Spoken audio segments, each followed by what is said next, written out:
Notice, in accordance with the new copy regulations, this episode of Quoth the Raven is intended for ages 16 and up. While some of the content we'll feature is kid friendly, the context of the episode is to address adults and inform them of said content for them to research as consumers and services of youth. In other words, parents, grandparents, aunts and uncles, teachers, librarians, etc. There is a possibility of adult language present on the episode as well. Rated TV 16 and up. Welcome again, everyone, to another edition of Quoth the Raven, Lewis Bright Raven. I'm your host, Lewis Bright Raven, 29-year veteran of science fiction, fantasy, horror, role-playing games, and comics as a writer, illustrator, and editor. And I just got a message on my phone telling me that my video has started. No kidding. Sometimes I don't like these silly things, but okay. Alrighty. But it's been a crazy week. So let's go ahead and get straight to the reviews, if we can.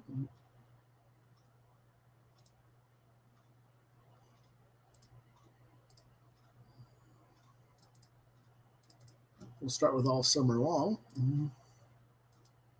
As soon as the screen shares properly. There we go. And this is All Summer Long, $12.99 from publisher Farrar, Straub, and Duro Books. Writer-artist is Hope Larson. Genre, teenage drama, coming of age. It's 172 pages. It was released in 2018.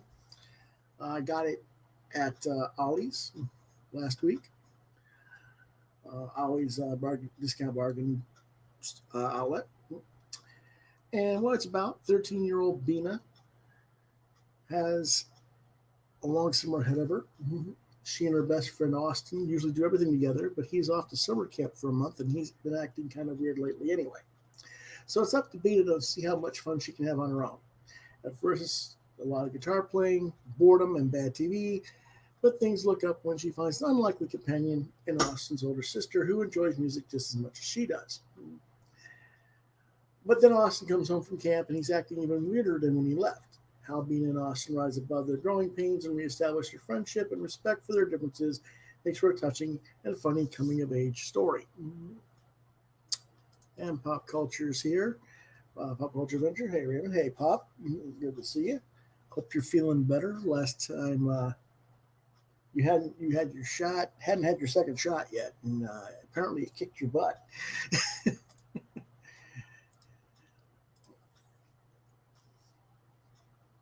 My thoughts on All Summer Long is very much for a 10 to 14-year-old age group, as it's about how friendships change in that junior high to early high school age group as puberty sets in and we typically discover new interests and we mature. And that can create both the opportunity to meet and develop new friendships, but sometimes that comes at the expense of established ones. And the struggle to try to move forward to embrace the new while wanting to still hold on to the familiar is a theme that pretty much anyone can relate to, whether it's the young kids that are experiencing it firsthand or older readers who can remember what it was like to go through that. It's a quick read. I think I read the book in 45 minutes, tops, if that. Very enjoyable for what it was. I think it might have received an Eisner nomination, and if so, it certainly deserved it. Recommended for ages 10 and up. I gave it 4.5 stars. There is a sequel to this book called All Together Now. Haven't found it yet. I just learned about it. But just reading the base premise, it sounds like another solid book to check out as well. Let's take a quick look at some of the art for that. Now, Bina is mixed race. Her father is white, and we're not sure because the colors are like this one shaded type thing. We're not exactly sure what her mom is. Not that it really matters. They don't make a big deal out of the culture of that or anything per se. And but I thought that might be of some notice. Some people make a big deal about it on the reviews elsewhere I've seen. So, it is also somewhat LGBTQ oriented because one of Bina's older brothers is gay, and they adopt. He and his partner adopt a baby, and so they make that part of the story. So it's just there. It's nothing important per se, other than just saying, life is what it is. But the art is pretty solid for what it is. This is Bina and Austin at the swimming pool, and Austin's sister is the one that's screaming no running because she's the lifeguard at the pool.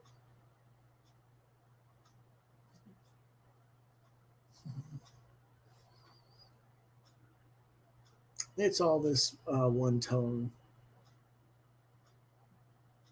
shading.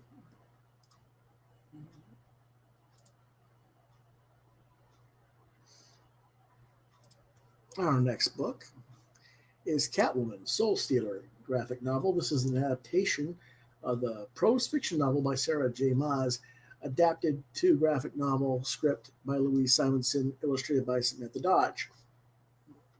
It is from DC Comics 1699, genre, I guess you say superhero. Released June 2nd, 2021. What it's about. Selena Kyle returned to Gotham after 2 years away.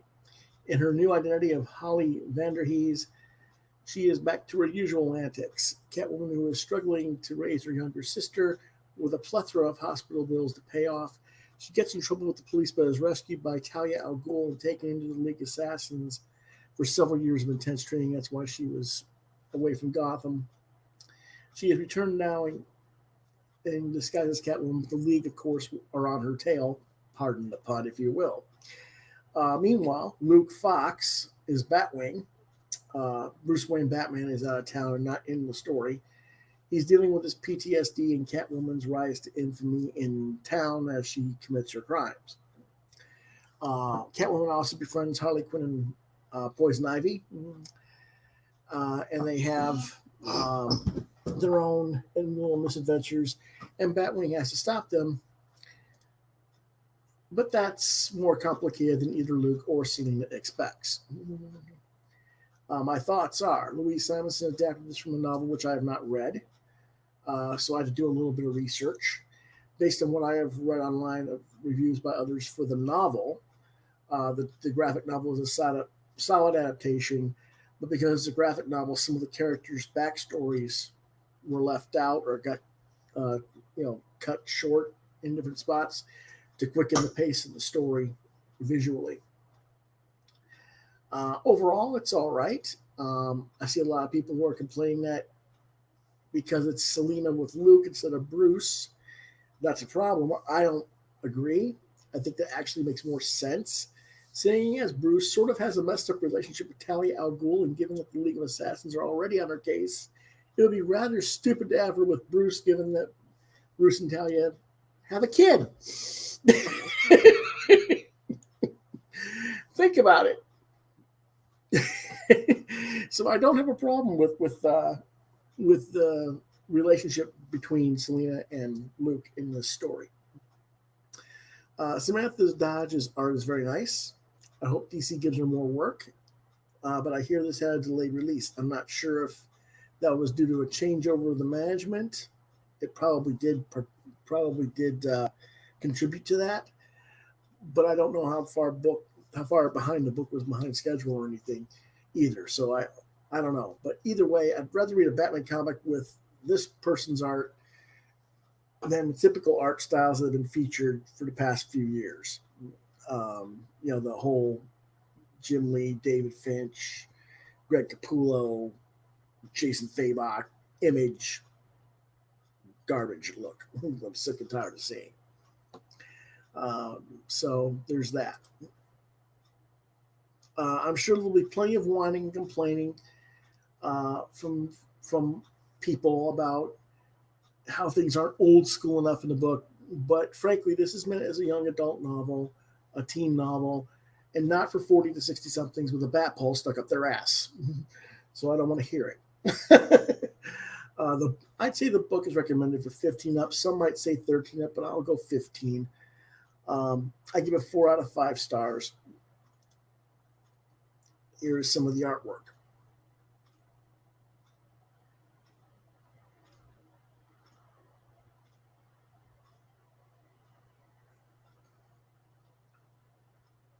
I like the monochrome work here. Dodge does all the work here, colors, everything.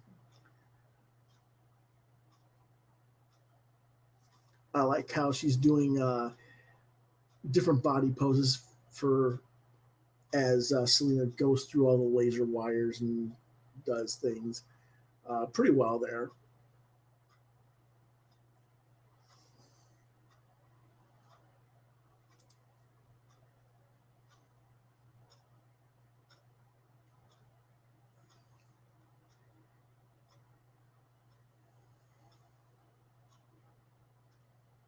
Just decent enough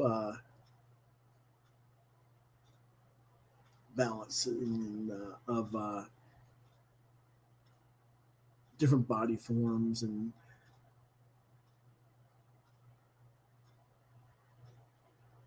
fairly well done.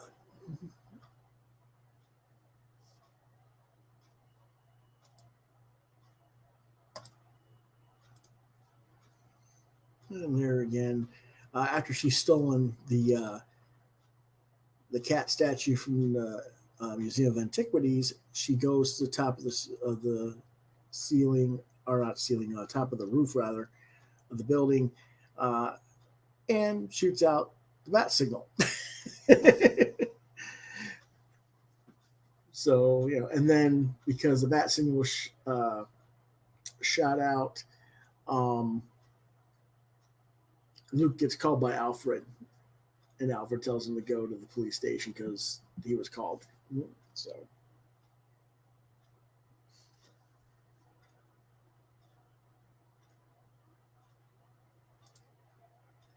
our next book is Farscape, Dargo's Quest, graphic novel, $12.99, from publisher Boom Studios. Writer is Keith R.A.D. Candido. Artist is Caleb Cleveland. Colors by Caleb Cleveland and Renato Facchini. The genre is science fiction, and this was released way back in 2011. Another book I got over at Always Discount Bargain Bin last week. Can't really complain about it as far as what I paid for or anything like that. I didn't pay the $12.99. I got it much cheaper than that. I think I got it for like 40 cents at the end of the day because it was part of a fill a basket type thing, and everything was one price basically. So anyway, this story takes place after the events of season 3 of the TV show. So if you haven't watched the TV show, you're pretty much out of luck. It follows Ka Dargo the Luxon. That's the guy with the sword on the cover, who is hunting down the person responsible for the death of his wife. Unfortunately, he gets saddled with a manipulative thief named Ricksall, who has caused much problems for him and his compatriots in the past. Ricksall is the other character on the cover. She claims to have information that will lead him to Macton, who's the person who killed Dargo's wife. But of course, Ricksall gets mixed up with the authorities, who sends him off on a goose chase for a gem for a criminal organization, all while being undercover for the local authorities. My thoughts is it's been a long, long time since I've watched any Farscape, so I was trying to remember who Ricksall was because she was apparently a member of the cast in the 3rd season. I really I don't know, I was blanking on her. But she's not a particularly likable character, though by no means is she supposed to be, even if she has her comedic element to the personality. It was an okay story. The script by D. Candido is very solid. This was Cleveland's first foray into comics, and frankly, it showed. Not that he did a poor job by any means, just his little things an inexperienced comic artist would do, like a lack of drawing backgrounds that sort of leaves the characters with blank walls behind them throughout, or with weird pattern effects that are supposed to be backgrounds that don't really work for me. Lots of talking head shots. It's okay for a first time effort, but overall it brings the quality of the book down a peg or two. Recommended for ages 13 up. I gave it 3 out of 5 stars. And I thought I had the book right near me because I did not scan the artwork in that book.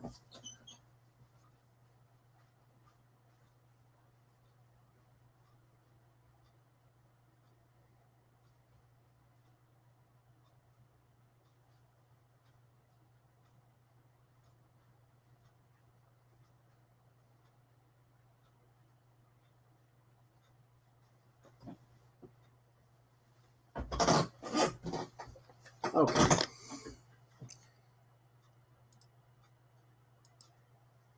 There you go. Here's what I mean. Kind of bland looking background there. Don't really know where they're at. Are they in a bar? Are they in a restaurant? Are they in some sort of prison where they're at tables? Where are they? You really can't tell.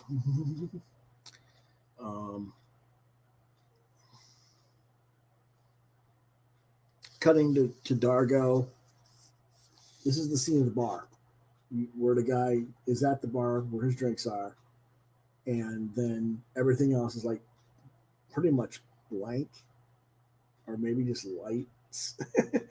There's not a whole lot of background in this thing. But the figures are okay, and the faces are all consistent and well done. So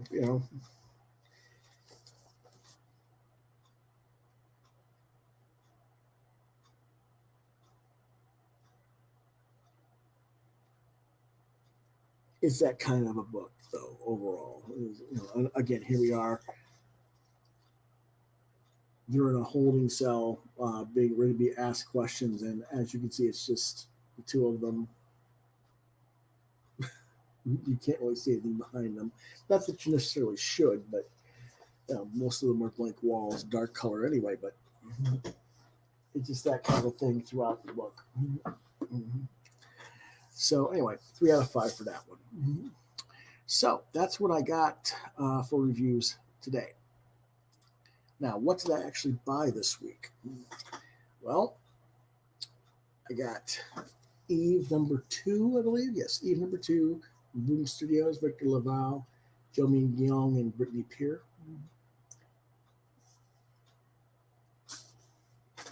Let me put these over here. Far Sector number 12, which I believe is the last issue.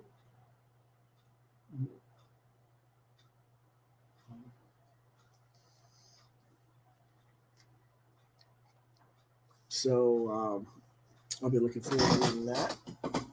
That's how it concludes. Pop Culture Vendor says he's going to his comic shop tomorrow. That's cool. I got Joseph Schmalke's Cherry Blackbird. As you can see, there's a shrink wrap. That's because it's basically an 18 and up story. They didn't want the kids to get their hands on it, apparently. Which, hey, cool. I respect that. So we'll see how that goes. That's about a woman who is a rock star. She's 26, going to turn 27, occurs the year of the 27th year and everything. And she makes a deal with the devil and stuff. So we'll see how it goes. Something is Killing the Children, Volume 3. Again, this is from Boom Studios. James Tynion for the fourth writing. Werther Deladera is doing the line art, and Michael. It's Michael Muerto does the colors. I believe. Let me see if I can. Yes. That was correct. Michael does the colors. Now, this has been delayed. It finally showed up. This is Black Star, and it's from Abram Comic Arts. Nice hardcover edition. Eric Anthony Glover and Ariel Jovellanos. I hope I pronounced that. Jovellanos? Maybe it's Jovianos. I don't know. But another one, science fiction storyline. Also been delayed, finally arrived this week, is The Postman from Space, The Biker Bandits, from Guillaume Perrault. And this is from, which publisher is this? Holiday House. And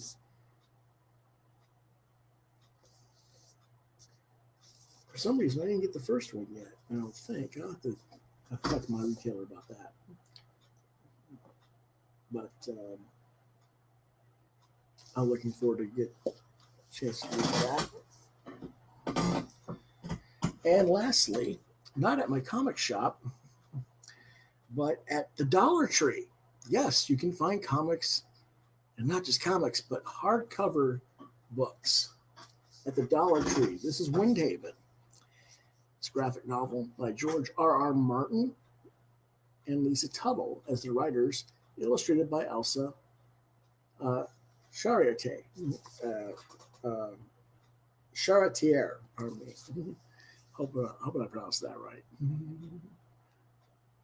And that looks cool to me. So much. I got these for $1. I got 3 of them. I got one for me, one as a present for someone, and then I'm going to be giving it away on the show later.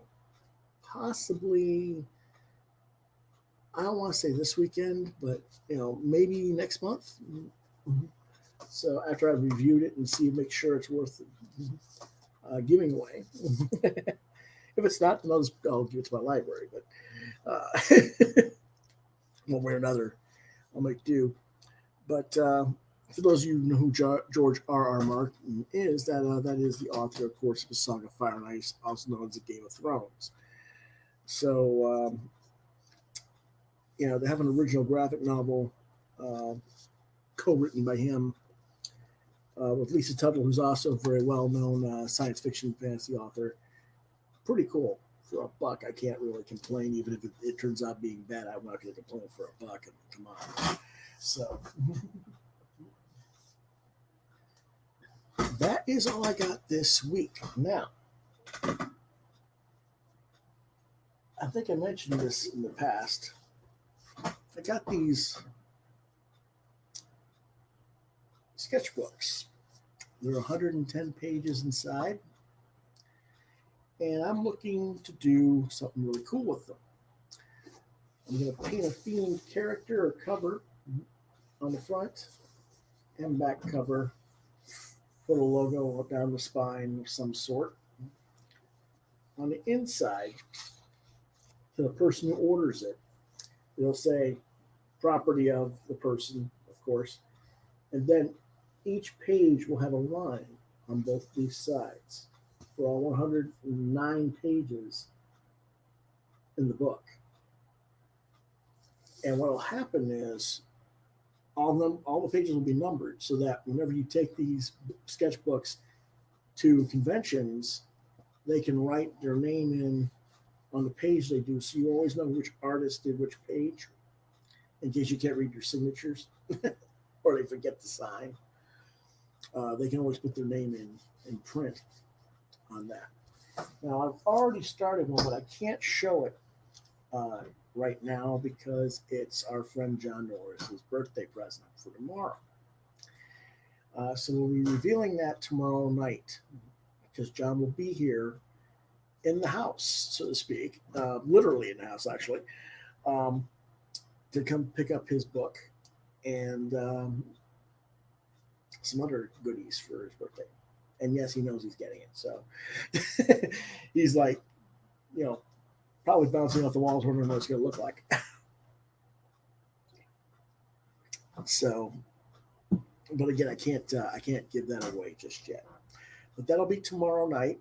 and we're going to run a little. We're going to start a little later than usual tomorrow night. We're going to start out about 9:30 or 9:45 instead of our usual 9 o'clock, because John is rehearsing for a play, and he might not get here before 9 or 9:15. So when he gets here, as soon as he gets here, we'll set up and everything, and we'll have our reveal and talk a little bit, and then he'll go home probably with his stuff, so because he'll be pretty wiped out, and then I'll talk some more about some other cool stuff.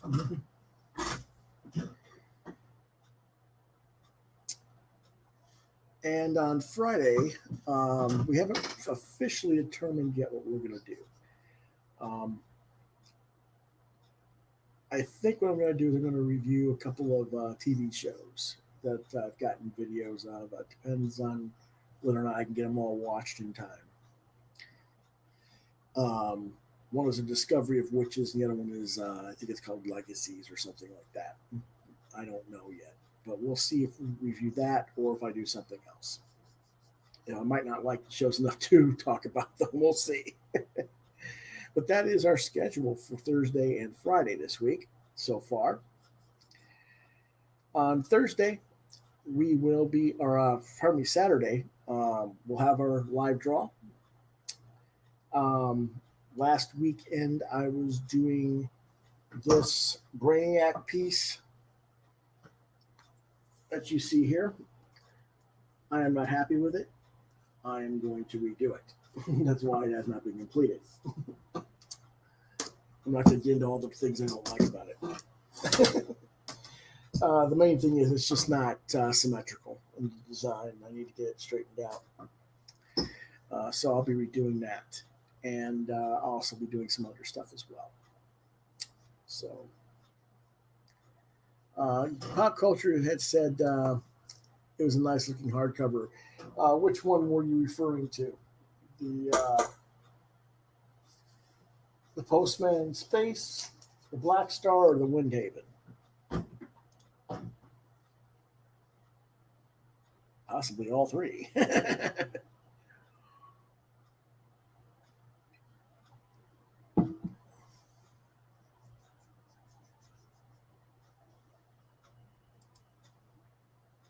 And did you get a chance to look at last weekend's vault sale? I know you were sick that day. Oh, Black Star. Okay.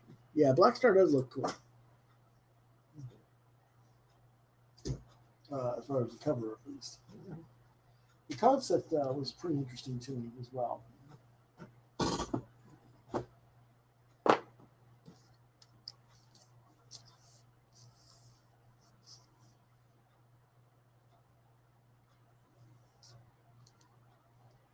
Basically, the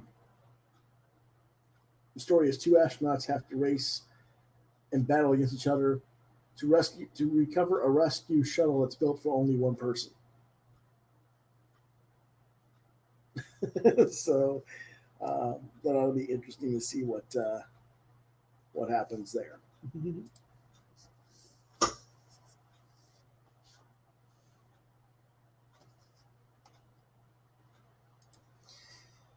But the reason I asked you on Pop, I talked to you privately on my phone by text.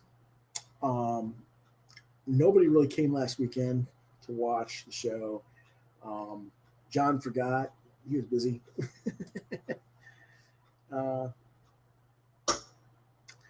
Did I order We Promise Utopia? I don't think I did. I did not order the Kolchak. Nothing wrong with Kolchak. I just kind of lost interest in Kolchak a while back. So, it's cool if that's your thing, and no problem with that. Okay, you have not yet. The reason I was asking about that was I'm more than willing to go ahead and re-show those next week. A week from Saturday on the 19th. In addition to new materials, I just need to know if I'm doing that or not because it changes how I format things. because usually, I usually say that the vault is closed, but you specifically had said you were looking for certain things, and I had them, and then you were sick on Saturday because you had your COVID shot.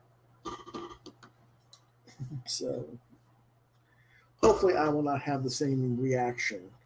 I get mine next week. uh, on the 19th, actually, is when I get it.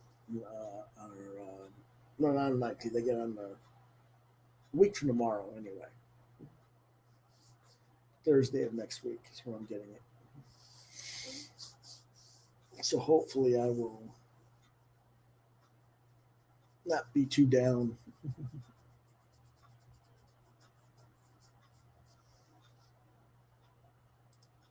Yeah, I like the old Cold Check show as well. I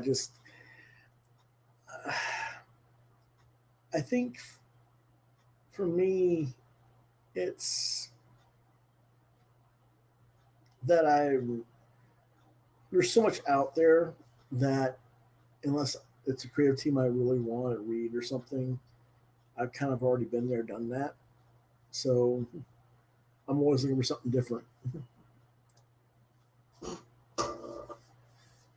Yeah, I believe. I've heard a lot of that. I've heard a lot of 24 to 48 hours.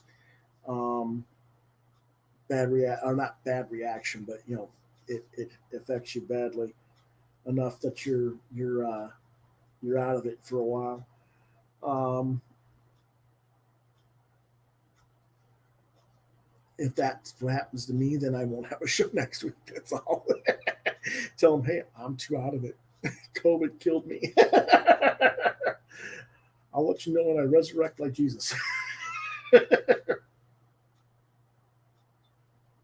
But anyway, um, yeah, there's that going on. You mentioned that you were doing a convention next week or this weekend, rather, um, in New Hampshire. I think you said it was.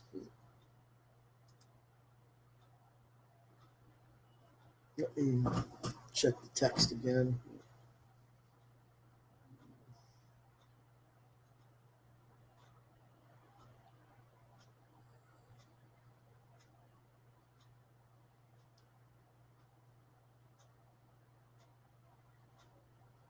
So you're going to Comic Bash at the Nashua Comic Book Festival. Okay, that is in Nashua, New Hampshire. Okay, I'm not familiar with that area.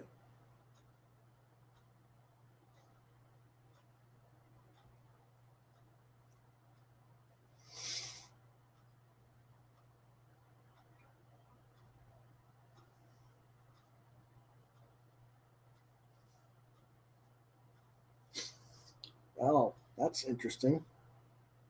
The guy who does that Black Cherry book that was showing you, uh, Black Cherry Blackbird. Um, he's one of the special guests at the show that you're going to this weekend. So you might want to check this book out and uh, see if you want it. Have him sign it.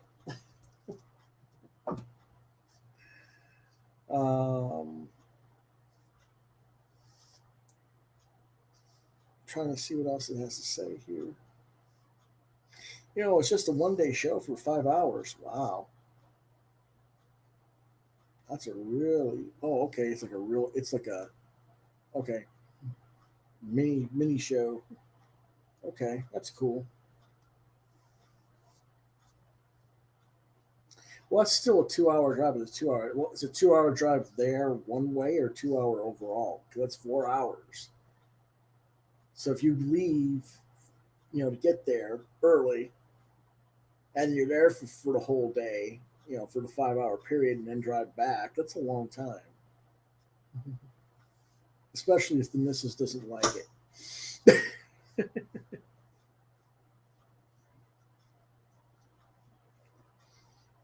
Yeah, small show. Yeah. Okay, so you're gonna do some other things with the wife. That makes sense.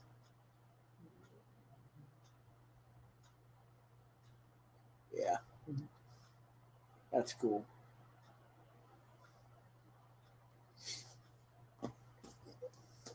Yeah, I figure that's kind of wise, unless you've got a partner who's into some aspect of the pop culture and is interested in going to those type of shows. It's it can be tiresome. Um, my mother used to go with me before she passed away, and it wasn't that she had an interest in it per se, but she was very knowledgeable in it because she worked as a buyer representative for a toy store chain and bought all the comics from all the publishers for years in the late 70s and early 80s. And so she would know quite a bit about different things about the business. And she would spend time talking to the retailers about things today. And, you know, she'd come back with her just shaking her head like these people are nuts to do business this way, which is, you know, in pertaining to Diamond. So, you know, I can't disagree, but, you know, it is what it is. But if it's a small show, I don't know. Are you just shopping, or are you going to have your own booth or table?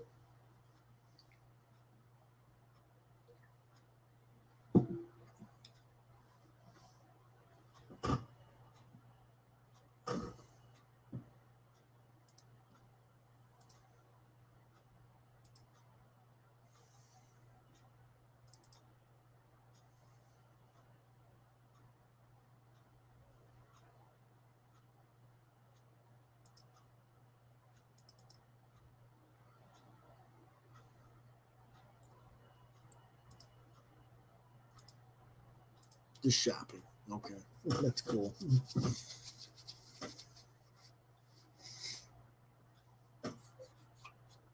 Well, I'll try and send you an email with a list of my books. So if you ever you can look for my stuff. I don't think you'll find anything in New Hampshire, but you never know. People do weird things. They buy collections at different parts of the city and then, you know, or different parts of the country, and then bring it back. So stuff does get migrated throughout the country, but most of my stuff that I think people will find, you'd find it in the Midwest or in the Southwest, I think. But and when I say the Southwest, I mean pretty much just around Laughlin or Las Vegas in Nevada. Not much in California or Arizona. Maybe a little bit in Arizona as well. But yeah,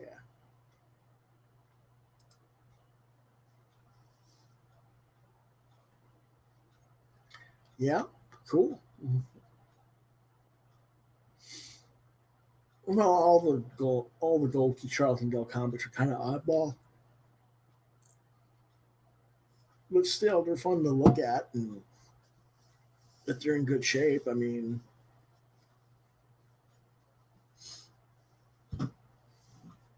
they're certainly have some value to them.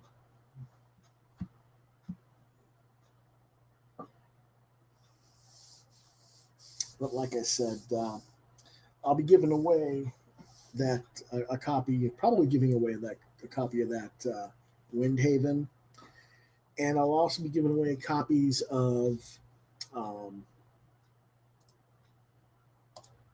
other books in the near future. We're going to have a trivia night event, and I'm going to give away a Trekker Omnibus by Ron Randall. Um, Not the hardcover that he recently kickstarted, but the one that Dark Horse released years ago. Um, it's a soft cover trade paperback, and I've got a let's see, what was the other book? Oh, it's a Jim Lee Justice League Unwrapped black and white book, and here comes the Midnight Avenger. He wants attention. Come here. Come here. What's the matter? No, I don't want to get up there. I was kidding. I was kidding. No, no, no.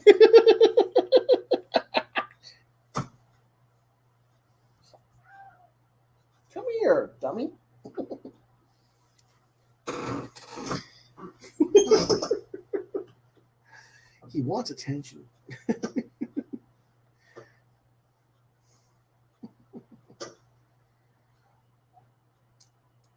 Like the professionals trivia last week. Possibly like that. I'm not exactly sure how I'm going to do it yet. I'll have to watch that again and see how I do it. Because, if I do it, I mean, between them, it's their friends. If I'm going to do it, I have to have enough viewers so I can get enough people that can either be on camera to participate like that, because I don't want to do it like, try and do it in the chat because there's just too many people that will try and do it at the same time. And I'd have a hard time keeping track of who's doing what and giving which one credit. So I don't know yet. Well, we're still working out the kinks on that. But you gonna let them see your pretty face? Huh? You gonna let them see your face? No. I'm just gonna let them see my tail. I got a tail over here. He's a nut. I don't know if you can see the mark in my arm. Yeah, you can see it in the center of my arm there. That's a cat claw mark. That was the claw actually came out of it off his, the shell came off and stuck in my arm. But we're gonna do a trivia night down the road, and we'll see how it works. And did Aaron give any prizes away at all to any of the guys for who won, or just was it bragging rights? Because I kind of was watching it, but I wasn't watching it.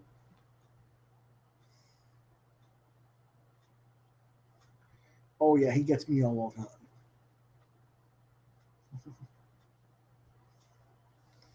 Trust me. I'll be sound asleep and he tears the heck out of my legs.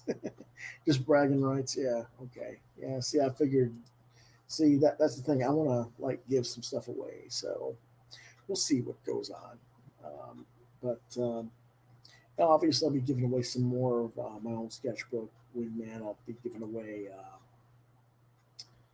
copies of some other books of mine as well. So that's the plan anyway. But that probably won't be until next month, probably.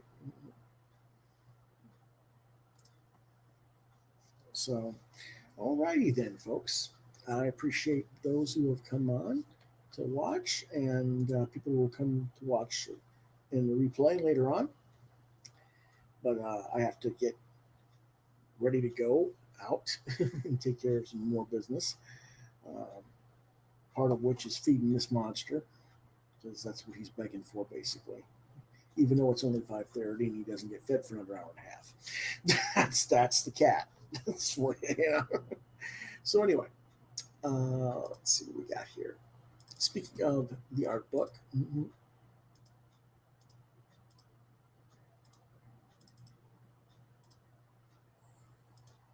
can get my sketchbook, Wingman, the Art of Lewis Bright Raven, Volume 1. And it'll be Constellation Studios. It's my art historical textbook on my career from the 90s and early 2000s up through 2011 when it was released. It's a 48-page black and white book with over 50 original images, original artwork dating back to the mid-1980s. You can get that book for $9.95, just signed $9.95 with shipping and handling comes up to $20. Or you can get a personalized sketch on the inside of the book. I don't have a copy of it right-handed to show you, but it's 15 with the shipping and handling remaining 25 for a sketch. And to order one, you go to PayPal, PayPal Quoth Raven LBR72 at Gmail. Subject Wingman book, and you tell me if you want a sketch and what character you want, and if you want your sketch order to be drawn live on the live draw days. I can do that. If you want to reach me, Facebook, Lewis.BrightRaven, at Twitter at LewisBrightRave2. You can see some more of my artwork at deviantart.com/BrightRaven. You're watching Quoth the Raven, Lewis Brightraven on YouTube, which is also being shared on Facebook right now. And or ask me questions or order stuff. Best email address is quotheravenlbr72@gmail.com. If you can't reach me there, try lewisbrightraven@yahoo.com. Mondays is our comics news and reviews. Wednesdays is what did you get this week, and sometimes I do continue with news and reviews as well. Thursdays is 9 p.m. It's usually a roundtable talk, guest night, topical discussion. This week will probably air around 9:30, 9:45 starting time. My friend John Norris will be here. He's a regular viewer and regular co-host on the show. He'll be here to do basically his birthday present reveal, whatever he's getting. So he'll be here tomorrow, and I don't know what else we'll be doing. And then Friday, like I said, it's a genre night, 9 p.m. Usually, I have film or television that we talk about, and like I said, I have a couple of series I need to watch, and if that works, then I'll do that. If not, I'll come up with something else. Live draw is on Saturday, probably at 1. Okay, we'll see you tomorrow, Pop Culture. Usually from 1 to 5 or 1 to 6 p.m. on Saturdays is usually when I run live draw. I don't know. Depends on how the weather is. Right now, my lawn looks like a jungle again. I need to go mow it, so I don't know yet. Weather's kind of been hit and miss with rain the last few days. So anyway, I will see you guys tomorrow around 9:30 to 9:45-ish. Have a good day. See you next time.